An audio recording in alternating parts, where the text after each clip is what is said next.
E aí pessoal, sejam bem-vindos a mais um episódio aqui da Mavuika no Genshin. Vamos seguindo aqui, agora começando o ato 3, né? Ato 3, não, ato 2. Epílogo. Tá bom. Vamos fazer aqui o epílogo aqui, vamos falar com a senhorita Katheryne. Não esqueça de deixar o like, se inscrever, etc, etc. Lembrando, né, que estão tentando chegar a 150 inscritos, esses episódios estão todos sendo gravados antes do carnaval, tá? E é basicamente isso. Se chegar a 150 inscritos, vai ter um vídeo especial depois do carnaval, quando eu voltar, tá? E é isso. Vamos lá.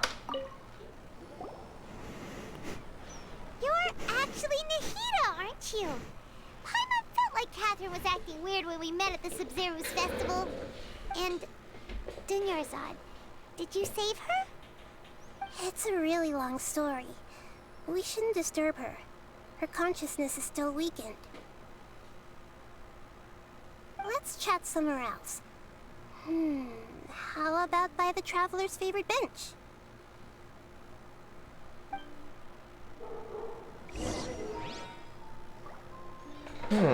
Vamos falar com a senhorita Nahida, que tá no corpo da Katheryne. Vamos lá. Será que já acabou o Sumeruto? Só foram 2 atos? Que estranho.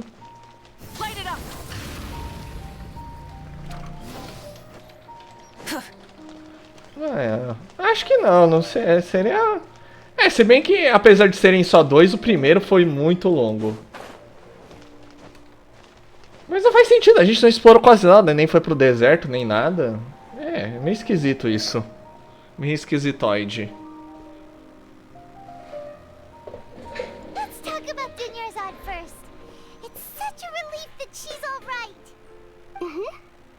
After we parted on the last day of the Sub-Zero's festival, I left the city and saw what the Traveler had described. Among the countless dreams, I found one that was growing fainter and fainter. This proved my suspicion. Once Dunyarzad could no longer bear the Akasha harvesting her dreams, her consciousness began to dissipate. But this also meant it escaped the Akasha's control. Such a small fragment of consciousness can't last for very long, though.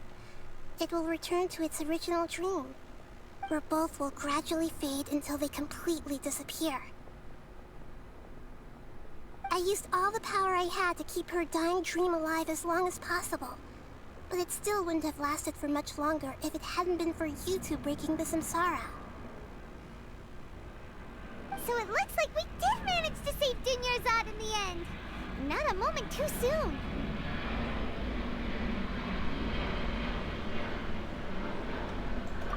Huh? Why are you two smiling so happily? I thought you'd be so moved that you'd start crying. I need to spend more time observing human emotions. Both are fine. Everyone reacts differently. All right. You two must have a lot of other questions for me, right? After all, you saved my faithful believer. As your reward, I will answer any and all questions. Não tem mais perguntas. I hope my answers were satisfactory, seekers of knowledge. To be honest, maintaining Dunyarzad's fading dream took a lot of mental energy. I think I may need to rest for a while. Oh, and you don't need to worry too much about the Sage's activities for now. The Akasha won't be able to conduct another project on the scale of the Sub-Zero's samsara in the immediate future. Go and get some sleep. Leave everything to us. What a relief. This is truly the most exhausting birthday I've ever had. Traveler? Paimon? Why am I here? Do either of you know? Maybe you were sleepwalking. You know you can't wake up a sleepwalker. We happened to walk by, so we thought we'd wait for you to wake up. I see. Huh. I should visit my maintenance personnel sometime. Oh, I'm fine. I better go.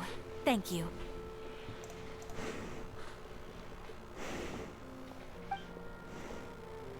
We spent quite some time in Sumeru City. Como herói triunfante. Uma nova missão lendária aqui disponível. Danilo, isso é só? Depois. E o Tagnari. Isso é só depois. Só depois quando a gente...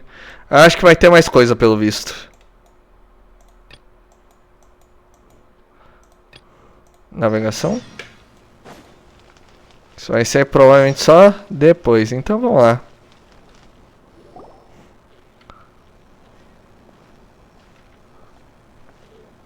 Ad Astra Avisask. We meet again, you two. Uhum. Hi, Katheryne. Do you have any commissions for us today? Commissions, huh? Let me think. Oh, how about this? Please attend the Academia's Academic Symposium this afternoon and recite a love poem on stage. Não. Wait, say what now?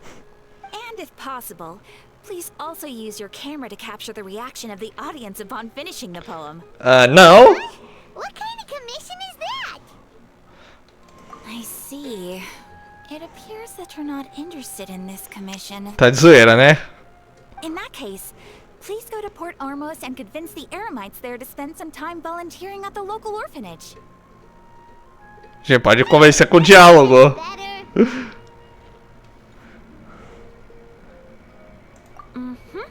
I'm sure the mercenaries will have some interesting reactions as well. Paimon's gotta ask.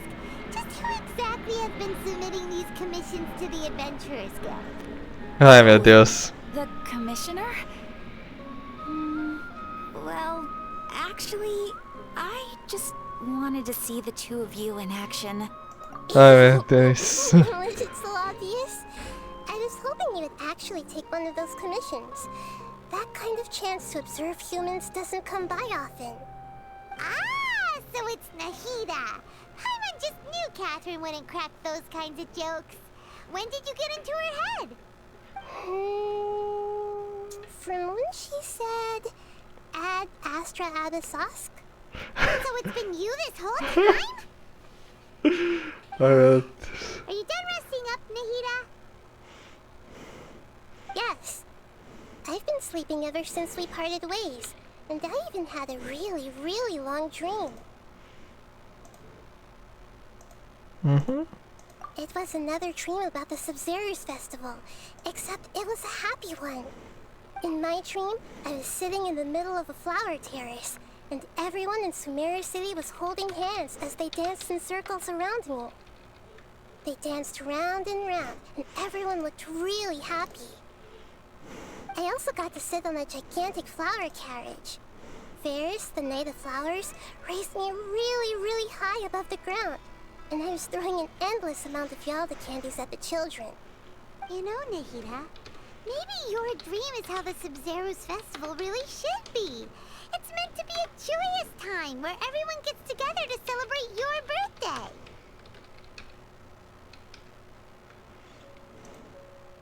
Huh? Wasn't I describing a really happy dream? Why are you both looking at me like that? Wait, could this be an example of the emotion known as pity? No, we aren't pitying you. That would only make everything worse. We just don't want you to feel too sad. By the way, have you had a chance to visit Dunyarzad? How's she doing? The Homianis haven't allowed any visitors after the festival, so we haven't been able to check on her. Yes, I paid her a visit right after I woke up. She was resting at the time. Her condition is stabilized. However, since Elazar is a manifestation of the withering on the human body, we can only cure it by finding a way to take care of Irminsul's own withering. But for the moment, our top focus should still be figuring out what the sages are up to and what they're planning. Right. Who knows what'll happen happen if they manage to pull off another scheme like the Samsara of the Sub-Zero's festival. So our first priority should be investigating and putting a stop to the Sage's activities. As for how we should pull that off, let's discuss it somewhere else. There are too many adventurers around here. Oh, good point. Sorry adventurers! We're gonna be borrowing Katheryne for a little while. Legal. Sonhos a se eu engano. Next. Vamos lá. Ah, é sério? Andar no... Andar isso aqui só? Tá de zoeira, né? Okay, so do you have any ideas on how we can investigate the sages, Nahida? Actually, I've already done a little bit of work on that. But for now, I want to hear your thoughts.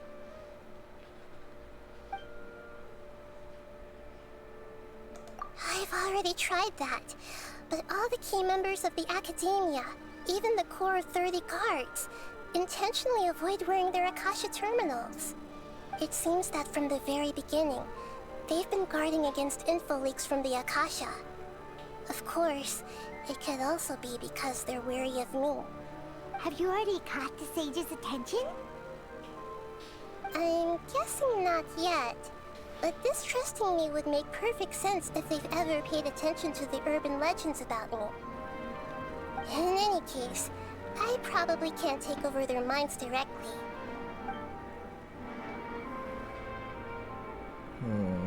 We're in the dark as of now.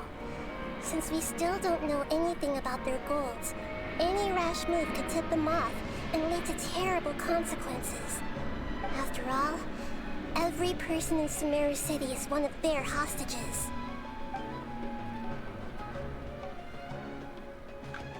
No way, that's too risky. You mean it'd be too easy to get caught? No, it's not that. We shouldn't involve innocent students in this. A single mistake could completely ruin their lives. Doing that would be ignoring the safety of my people for my own selfish goals. How is that any different from what the sages are doing? That's a good point. Spoken like the god of Sumeru.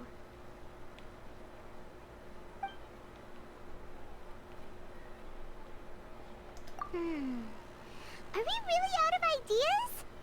Nahida, you're super smart, so you already have something in mind, right? Don't keep us in suspense. Spill the beans already. According to a popular theory from the Vahumana Darshan of the Academia, rejecting impractical motions at the beginning of a planning session will give more weight to the actual proposal. Okay, but aren't you the god of wisdom? You don't have to use that kind of gimmick to make us take your ideas seriously.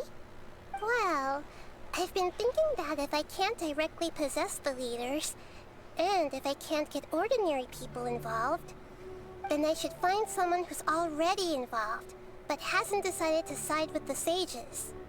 You're saying we should recruit a spy? That does sound like it could work. Oh, before coming back, we met someone named Alhaitham. He seems like he acts alone, and he likes doing stuff behind the Academia's back. They probably aren't in cahoots. Actually, I already have someone in mind. Do you still remember that female scholar named Setaria? Setaria? Paimon remembers now. Isn't she the one who's always trailing behind the Grand Sage of the Academia? We ran into her basically every time the Sub-Zero's festival repeated itself. You could even say we're old enemies by now. Paimon still remembers the smug and mean way she always spoke to Nilu. I've always liked observing all kinds of people, and Setaria has always stood out from the crowd. She was born in the desert and was hailed as their greatest genius. Her academic gifts allowed her special admission into the Academia, and also gave her the opportunity to serve as the sage's assistant. Oh, Paimon didn't know she was from the desert. She must be pretty special then. Paimon feels like most of the desert dwellers around the city are working as mercenaries. The name Setaria means star. When she lived in the desert, she shone like the brightest star in the night sky. Later on, she was chosen by the sun. The star was given a place in the daytime sky to complement the sun's dazzling light. Soon after, the star witnessed the sun scorching the earth, which brought forth many disasters. The star began to waver. Instead of staying beside such a sun, wouldn't it be better to return and light up part of the night sky? But in the end, she couldn't give up the radiance of daytime. To cope with her shame, the star buried her guilt and closed her eyes. From the sound of it, Setaria's just hung up on the research opportunities here. But she doesn't really support the academia. She still feels guilty about not doing more for the desert, right? She's just running away from her problems. Indeed. When they are presented with complex moral issues, many people will simply plug their ears and go with the flow until the problem can't be fixed anymore. She's suppressing a lot of guilt, but before she realized it, she had already become the sage's accomplice. She can't deny her part in their schemes anymore.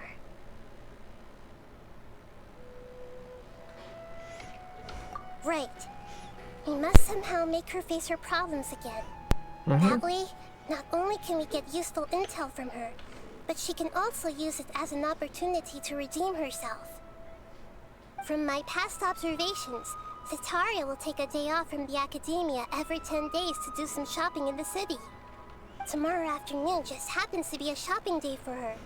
That'll be our chance. To Ok. prepare, let's go check out some of her favorite spots and have a quick chat with a few of the vendors there.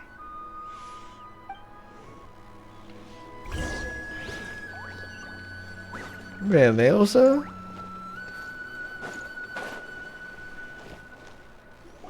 Primeira. This should be Setaria's favorite fortune-telling spot. So should we ask the fortune teller about Setaria? No, I already have enough information on Setaria. The most important thing now is for you to pay attention to the vendor's talking style and key characteristics. Talking style and key characteristics? My poor lost lambs, have you become troubled over your fates? The divine voice of wisdom often echoes between mine ears. If thou be blessed today by the gods, I may be able to show you the way. Huh? Really? Nahida, you've been whispering things to her? Shh! My friend here has some doubts regarding her future. Can we get a fortune reading for her? Of course, of course. In that case...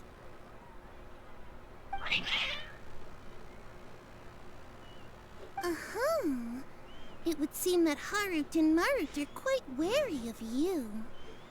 Perhaps, at some time in the past, you have somehow offended the gods.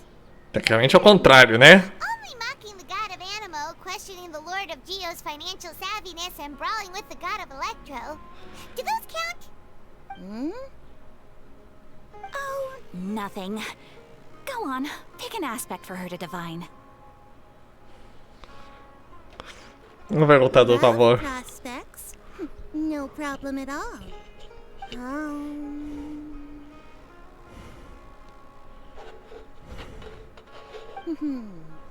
The gods have spoken.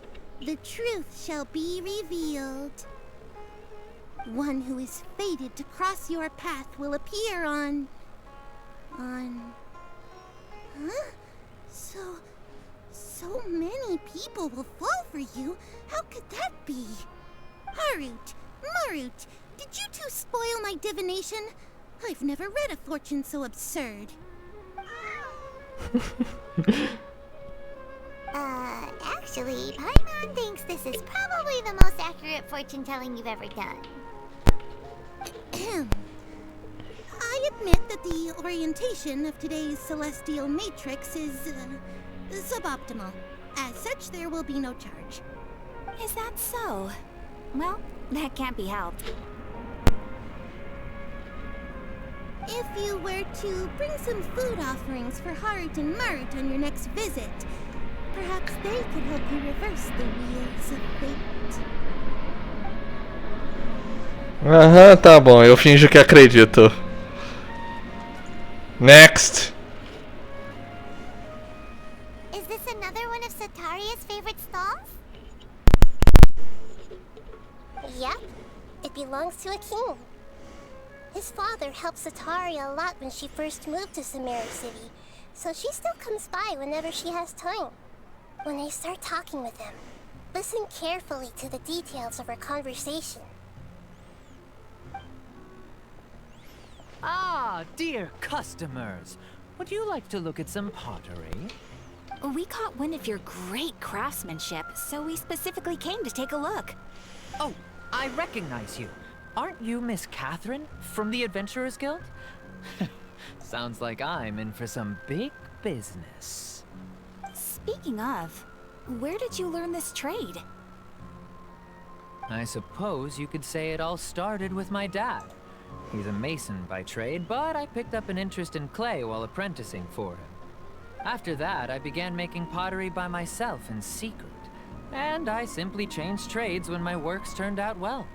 Although it's a pity that I'm no longer making much use of the knowledge provided to me by the Akasha. That's nice. You're making a living doing something you love. So is your father still working as a mason? Oh no, not anymore. A few years back, he fell from a roof and broke his leg. Since he had already saved enough Mora over all these years, he's just enjoying the retired life in Port Ormos nowadays. I see. We wish him peace and happiness in his retirement. I'll have someone in charge of logistics at the guild come by another day for some goods. We'll leave you to it. Take care now. No problem. Rest easy, all our goods are sure to meet your every need.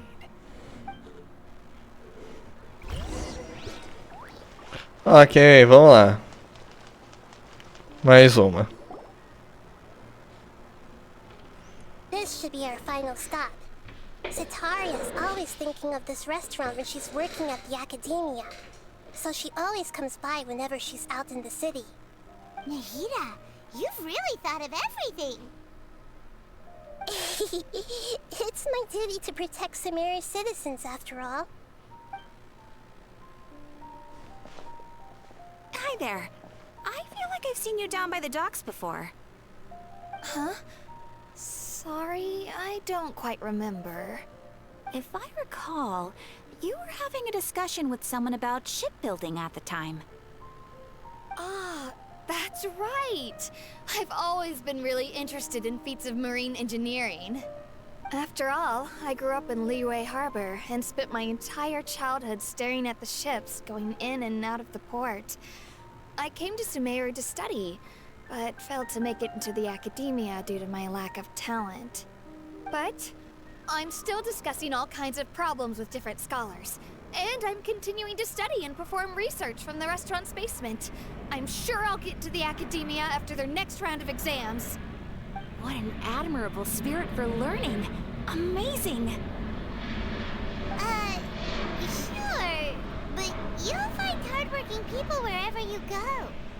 So this restaurant has a basement as well? Huh. First I've heard of it. That's right. It's not usually open to patrons. Most of the time, employees use it for breaks or to hold private events. I see. Guess that makes sense. Well, good luck with your studies, Miss Chishan. Thank you so much. As long as I can make it into the academia as an official student, I'll be happy.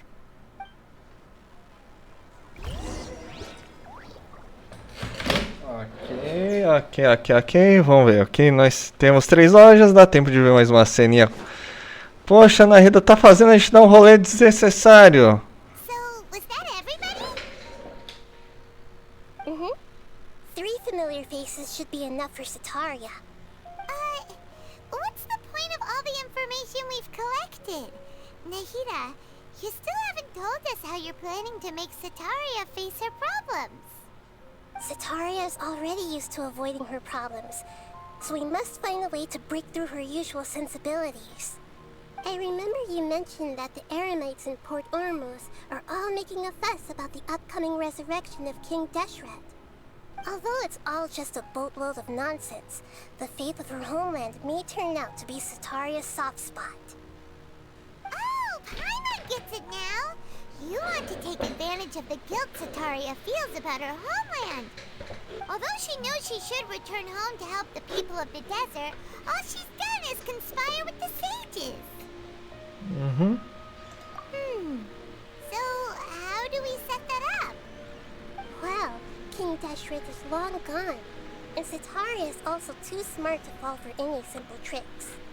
If we simply engaged her under the guise of King Deshret's believers, she would definitely be wary of us, and we may not get anywhere. Certo. But if we were to borrow some of her close acquaintances to talk with her, her reaction would probably be very different. So, you mean you're going to possess those people we just talked to? Claro, é. Possess them through the Akasha, imply they've already converted to the faith of King Deshret, and then convey our made-up will of King Deshret. As long as everything goes smoothly, we'll get through to Sataria for sure. She'll never guess that we had anything to do with it. Ah, so that's how you're going to use all the info we collected on these people. It's so that you won't slip up and break form. Possessing them will only work if you can manage to pass off as them. Exactly. So, best of luck with impersonating them. Huh? Best of luck? But we don't know how to possess anyone. That's no problem at all. I'll just share all their senses with you once I've possessed them. As long as you're also wearing an Akasha terminal, the effect will basically be as if you've possessed them yourself. Huh. That is pretty convenient. But why does she have to do this? Can't you do it yourself? Although I've been observing humans for a while, I've never been good at imitating them. You're not wrong. It's always been painfully obvious whenever you try to pass as Katheryne. If it was at all possible, I would have preferred to leave these people alone. But seeing how things are now, I probably should just accept it and push on. Yeah, don't beat yourself up over it. We're only doing this to help everyone, and we'll only be borrowing them for a little while anyway. Alright, then let's give it a go tomorrow afternoon. Beleza. Ah, mas vai ficar pro próximo episódio aqui, gente, tá bom? Por enquanto, vamos ficando por aqui. Vamos dar a glória a Katheryne, que, né, dê impressão ao corpo pra Narida. Não se esqueça de deixar o like, se inscrever, etc, etc. E até o próximo vídeo.